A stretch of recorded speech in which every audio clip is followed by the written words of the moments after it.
ayah ibu saya sudah meninggal. Allahumma firlaha warhamha wa'afiha wa'fu anha. Amalan apa yang sebaiknya saya lakukan agar tetap berhati kepada ibu, berbakti pada ibu saya? Ibu saya semoga masuk surga. Amin. Yang pertama doa. Apa doanya?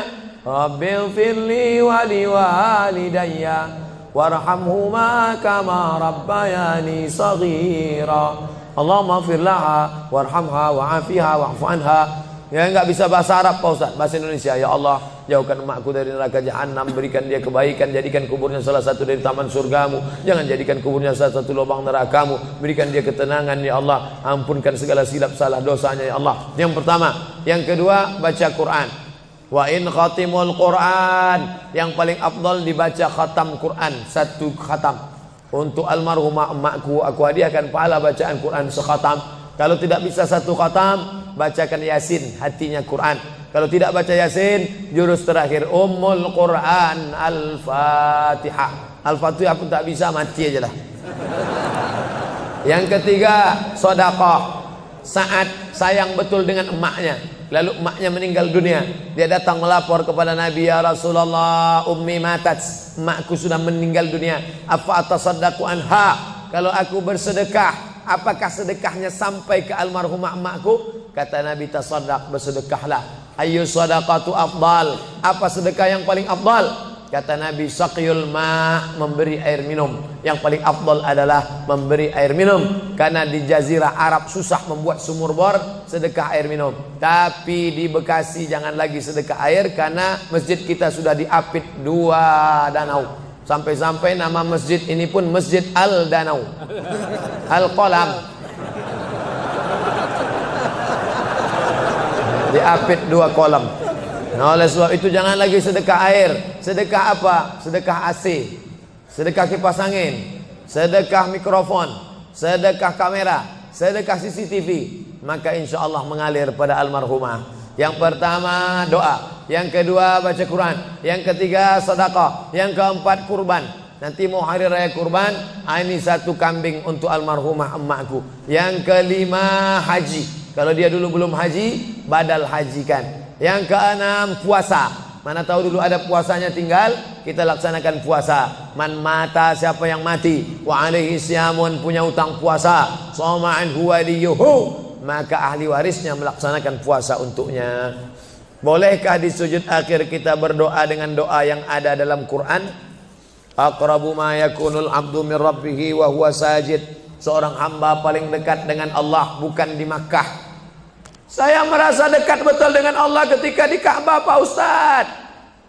Lalu bagaimana dengan orang miskin yang tak punya duit untuk ke Makkah? Maka orang paling dekat dengan Allah wa huwa sajid, waktu sujud terakhir. Fa'kthiru fihi du'a, perbanyaklah doa di sujud terakhir, tapi jangan bahasa Indonesia. Karena kalau dia ucapkan ya Allah tolong aku, batal salatnya. Pakai bahasa Arab. Kalau nggak bisa bahasa Arab, dalam hati saja. Berapa lama sujud terakhir itu? Sampai Sayyidatuna Aisyah mencubit tangan Nabi dari balik kain. Selesai sholat Nabi tanya, Aisyah, kenapa kau cubit tanganku tadi? Kata Aisyah, kusangka kau sudah sakratul maut ya Rasulullah. Saking panjangnya doa Nabi. Sementara kita yang belum ada apa-apanya, yang status belum jelas, cepat betul sujudnya, macam stempel kertas. Kenapa cepat betul sujud? Sujudlah lama. Bagus sujud lama, membantu turunnya darah menyembur dari jantung ke otak. Karena kalau oksigen kurang bisa kena stroke ringan. Sujud lama-lama, bernapas, jangan tahan napas, bernapas. Itu maka karpet jangan bau. Itu maka tak boleh tidur telungkup di masjid. Tidur telungkup ngences pas tempat orang sujud. Bangkit sujud pitam pingsan mak. Nah, ini penting. Lalu kemudian kalau dibaca dalam doa sujud itu ayat Quran boleh? Tak boleh. Karena Quran itu tinggi, sedangkan sujud itu rendah. Tak boleh yang tinggi diletakkan di rendah. Tapi kalau doa boleh. Begitu juga dengan perempuan halangan, tak boleh baca Quran. Tapi kalau ayat Quran itu doa boleh. Contoh, Subhanalladzi sakhkhara lana hadza wa ma kunna lahu muqrinin wa inna ila rabbina lamunqalibun. Itu kan ayat Quran. Tapi ketika dibaca naik kendaraan boleh. Maka kalau ayat Quran bunyinya doa boleh. Mana? Rabbana atina fid dunya hasanah wa fil akhirati hasanah wa qina azabannar. Itu doa, boleh dibaca. Saya seorang kepala rumah tangga, tinggal di rumah milik mertua. Sebagai kepala rumah tangga, apakah saya belum menunaikan kewajiban sebagai suami untuk membeli rumah tinggal buat keluarga? Ada ideal, ada darurat. Idealnya kau punya rumah, karena kewajibanmu hai kepala rumah tangga laki-laki ada 5. Kasih makan, kasih pakaian, kasih tempat tinggal, kasih pendidikan, kasih perhatian. Itulah kewajibanmu sebagai laki-laki. Beri makan, beri pakaian, beri tempat tinggal, beri pendidikan, beri perhatian anak dan istrimu. Tapi kalau kau tidak bisa, maka mertuamu baik, maka tinggallah di sana. Ya tidak apa-apa. Cuman kita tahu bagaimana bersikap sebagai seorang menantu, bagaimana dengan saudara-saudara ipar, bagaimana dengan mertua. Nah ini kebetulan mertuanya baik. Alhamdulillah, bersyukurlah bapak-bapak yang dapat mertua baik. Persiapan apa yang diperlukan dalam memasuki umur 40 tahun? Enggak ada nunggu 40. Karena malaikat datang tak nunggu 40. Anak muda hafal 29 juz, tinggal 1 juz lagi. Mandi di sungai, terpeleset batu, mati. Anak muda. Orang tua sudah 70 tahun diponis dokter mati. Saya sudah diponis dokter katanya 3 bulan Pak Ustadz. Sudah berapa bulan Pak? Udah tahun setengah, enggak mati-mati. Jangan terlalu yakin dan percaya kepada kata manusia. Tapi saya tetap berobat ke dokter, saya tetap berobat ke rumah sakit. Tapi masalah keimanan, maka itu yang di atas. Innama amruhu idza arada syai'an ayyakula lahu kun.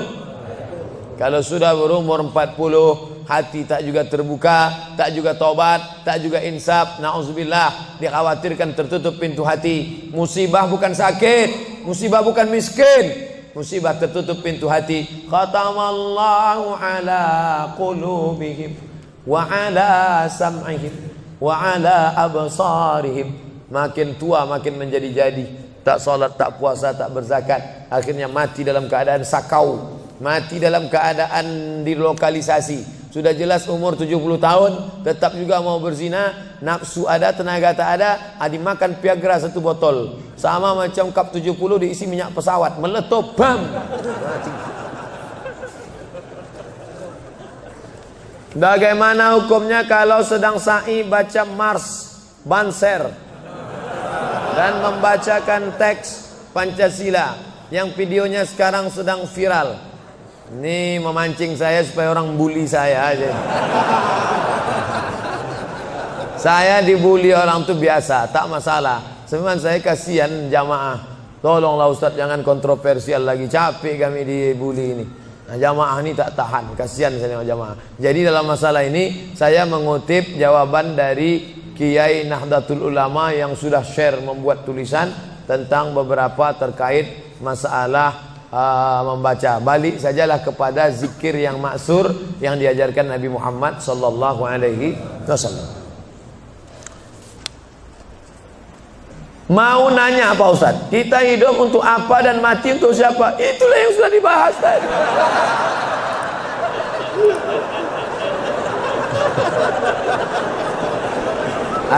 Artinya pertanyaan ini dibuat sebelum pengajian tadi. Kakak boleh suuzon. Kertas terakhir. Ada lagi. Kertas, kenapa Allah membolehkan poligami? Kenapa hikmah? Fankihu ma tabalakum minan nisa. Nikahilah nisa. Itu syarat yang pertama. Yang dinikahi itu nisa. Makanya laki-laki menikahi perempuan, karena Allah menciptakan Adam dan Hawa, bukan Adam dan Asep. Setelah kau pilih nisa, syaratnya bagaimana? Min thayyibat fankihu ma taba, yang baik. Kalau laki-laki thayyib, thayyib itu artinya baik. Sekarang thayyib sudah berubah, nggak pulang-pulang. Fankihu ma taba, nikahilah perempuan yang baik, minan nisa, perempuan yang baik. Masna, 2, wa sulasa 3, wa ruba' 4. Fa in khiftum alla ta'dilu, kalau kau khawatir tak sanggup adil, fawahidah, satu saja cukup. Ada seorang janda, dia punya anak, maka anak yatimnya ini perlu dijaga orang. Maka daripada dijaga orang lain, saya ajalah menjaganya. Nah, itu alasan pertama, karena untuk menjaga anak yatim. Itu alasan pertama. Alasan kedua, ada mungkin laki-laki yang dia 300 tenaga kuda. Tak bisa dia kalau tak poligami, tak cukup satu. Kalau sampai satu tuh mati bu tuh. Nah, tuh. Jadi perempuan tidak boleh mengatakan lebih baik lakiku berzina. Oh enggak, maka dia harus berlapang dada menerima 300 tenaga kuda. Yang ketiga, untuk menghibur. Nabi Muhammad itu 25 tahun monogami, istrinya cuma satu, Khadijah saja. Jadi jangan katakan dia penyakit seksual, dituduhkan orang sekuler, liberal, kafir, munafik. Nabi Muhammad itu 25 tahun dalam keadaan lajang, tidak pernah berzina. Mereka menggelar dia Al-Amin. 25 tahun dalam keadaan istri satu, Khadijah. Setelah 50 tahun barulah dia menikahi beberapa perempuan dengan alasan karena suaminya mati perang, kalau dia dalam keadaan terluka, dengan alasan karena untuk mendekatkan hubungan dakwah kesukuan. Kalau dinikahi anaknya, maka suku itu akan menjadi tunduk, dengan alasan banyak. Nah, itu jadi bukan hawa nafsu, karena 50 tahun dia mampu mengontrol hawa nafsunya. Di akhir hayatnya, ini adalah ujian bagi umat Nabi Muhammad sallallahu alaihi wasallam. Jadi simpelnya, kalau kita naik pesawat, kata pramugari, ada pintu normal sebelah kanan. Ladies and gentlemen, all of our passenger, seluruh penumpang, sebelah kanan pintu naik dan turun. Tapi bila terjadi pesawat meledak, atau masuk jurang, atau meletup, ini emergency door, ini boleh dibuka. Nah, jadi kalau mau buka itu, bukalah. Ustadz, kita merindukan situasi seperti sekarang. Jamaah membludak sampai ke jalan, semua khusyuk menyimak. Bagaimana supaya situasi seperti ini bisa terus terpelihara di hati umat? Sering-sering buat pengajian. Yang datang kemari ini bukan adik kelas saya, kakak-kakak kelas senior-senior saya. Dr. Yusuf Siddiq. Saya sampai ke Mesir, Dr. Yusuf Siddiq S3 di Universitas Muhammad V Rabat. Saya S2, beliau sudah hampir doktor. Senior saya, dosen di Libya, universitas punya Saudi Arabia, cabangnya di Jakarta. Cabang Imam Muhammad bin Saud. Mengajar di sini. Senior saya, Ustadz Ali Junifar. Ali Junifar itu senior saya. Saya sampai ke Mesir, Maroko S2, beliau S3, tafsir, dosen. Itu mengajar di sini, hadir siapapun ustadznya, datang, duduk, diam, dengar. Ngantuk-ngantuk dikit, Allah mengampuni insya Allah. Tapi jamaah tak ada yang, kadang saya baru ceramah 15 menit, jamaah udah melihat lantai. Tapi di Masjid Al-Qalam, Masya Allah, luar biasa. Oleh sebab itu maka anak bapak ibu wakafkan satu orang. Ini pentingnya. Wakaf semen sudah, wakaf anak belum. Saya ini termasuk anak wakaf. Ustadz, memangnya berapa orang? Saya anak pertama, adik saya satu, kami dua cuman, laki-laki dua-duanya. Tapi cucu datuk mbah saya lebih 40 orang. Lalu sebelum meninggal dia berkata, di antara cucuku yang banyak ini, yang satu nih harus sekolah agama, jangan masukkan dia sekolah Belanda. Mbah saya nggak tahu sekolah umum, dia tahu sekolah Belanda.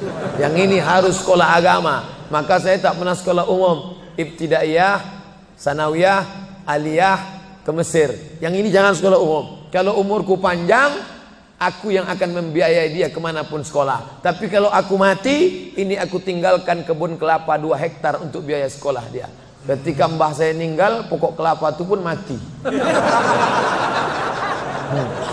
Lalu gimana Ustadz bisa kuliah ke Maroko? Disitulah baru saya paham rahasia sodakoh. Ternyata Allah balas niat baik mbah saya dapat saya beasiswa Al-Azhar 4 tahun gratis, dapat saya beasiswa Maroko 2 tahun sampai pulang. Jadi kita wakafkan tanah kita, ruko kita untuk pendidikan anak-anak cucu kita ke depan. Ini namanya wakaf keluarga. Dan kita wakafkan salah satu dari anak cucu kita yang ini harus sekolah agama. Itu kalau tidak semua akan hilang sia-sia. Allahu Akbar. Terima kasih segala perhatian. Mohon maaf segala kekhilafan. Minta ampun kepada Allah, beristighfar, membaca Al-Fatihah, lalu kita berdoa. Astaghfirullahaladzim, Astaghfirullahaladzim, Astaghfirullahaladzim alladzi la ilaha illa huwal hayyul qayyum wa atubu ilaih. Ala hadhihi niyya wa kulli niyatin salihah. Al-Fatihah. A'udzu billahi minasy syaithanir rajim. Bismillahirrahmanirrahim. Alhamdulillahi rabbil alamin. Arrahmanir rahim. Maliki yaumiddin. Iyyaka na'budu wa iyyaka nasta'in. Ihdinas siratal mustaqim. Siratal ladzina an'amta 'alaihim ghairil maghdubi 'alaihim waladdallin. Amin. Allahumma inna nas'aluka salamatan fid din. Berikan kami keselamatan dalam akidah agama anak-anak kami ya Allah. Wa afiatan fil jasad. Sehatkan badan kami supaya kami beribadah dengan baik ya Allah. Wa ziyadatan fil ilm. Tambahkan ilmu kami supaya benar ibadah kami, jauh daripada bid'ah ya Allah. Wa barakatan fir rizq. Berikan berkah rezeki kami supaya bisa kami membangun masjid, berinfak, berzakat, bersedekah ya Allah. Wa taubatan qablal maut. Beri kami taubat sebelum mati ya Allah. Wa rahmatan indal maut. Curahkan rahmat ketika kami menghadapi mati ya Allah. Wa maghfiratan ba'dal maut. Berikan ampunan sesudah mati ya Allah. Allahumma hawwin alaina fi sakaratil maut. Ringankan kami waktu sakaratul maut. Wan najata minan nar. Selamat dari api neraka. Wal afwa indal hisab. Maafkan ketika amal kami dihisab. Allahumma aqtim lana bi husnil khatimah wa la taqtim alaina bi su'il khatimah. Rabbana atina fid dunya hasanah wa fil akhirati hasanah wa qina adzaban nar. Wa sallallahu ala sayyidina Muhammad wa ala alihi wa sahbihi wasallam walhamdulillahi rabbil alamin. Taqabbalallahu minkum minna wa minkum taqabbal ya karim. Terima kasih, mohon maaf. Wassalamualaikum warahmatullahi wabarakatuh.